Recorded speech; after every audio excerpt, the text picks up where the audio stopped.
I will present a paper entitled The Impacts of 2015 Senior High School National Examination Policy Reform on Educators in Indonesia. This study is under supervision of Nur Zainaya Mokhtar.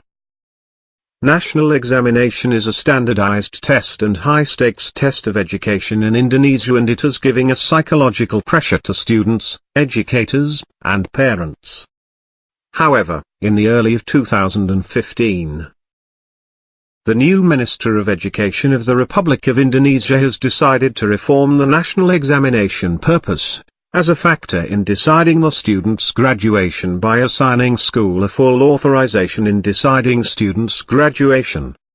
As Ball in 1993 and Bell in 1999 explained that all policies have intentional and unintentional significant impacts on all members in an organization, and it is difficult to avoid the impacts. Therefore, I assume that the national examination policy reform has certainly impacts on the educators in Indonesia.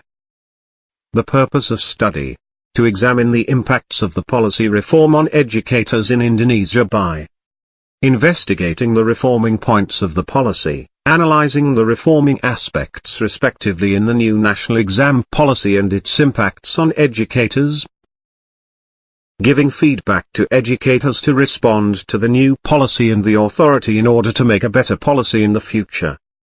Research questions: what are the differences between the 2014 and 2015 national exam policy reform? What are the changing aspects in the 2015 national exam policy reform? What are the impacts of the 2015 national exam policy reform on the educators? How the educators should respond to the 2015 national exam policy reform. I found the differences between the 2014 and 2015 senior high schools national exam policy in Indonesia as I describe in the table. Aspect number 1.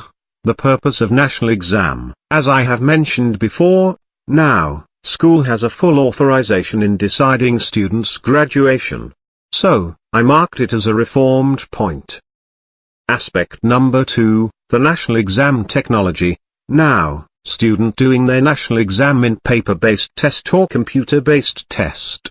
However, only students in selecting school who doing their exam in front of computer. I marked it as a reformed point. Aspect number 3, the difficulties level of exam. Now the exam questions more difficult, because this time, the exam using higher order thinking question and contextual issues. I also marked it as a reformed point. For aspect in this table, there are no differences between the 2014 and 2015 national exam policy. So, I have found the differences between the 2014 and 2015 national exam policy reform and the changing aspects in the 2015 national exam policy reform. What's next? I still have to find the impacts of the national exam policy reform on the educators, and how the educators should respond to this policy reform. And these are my references. Thank you for your attention. If you have any question, or feedback, please feel free to ask Harry. This animation is made using Spackle Video Scribe. The voice used in this animation is made using Ivona text-to-speech, and recorded by Goldway.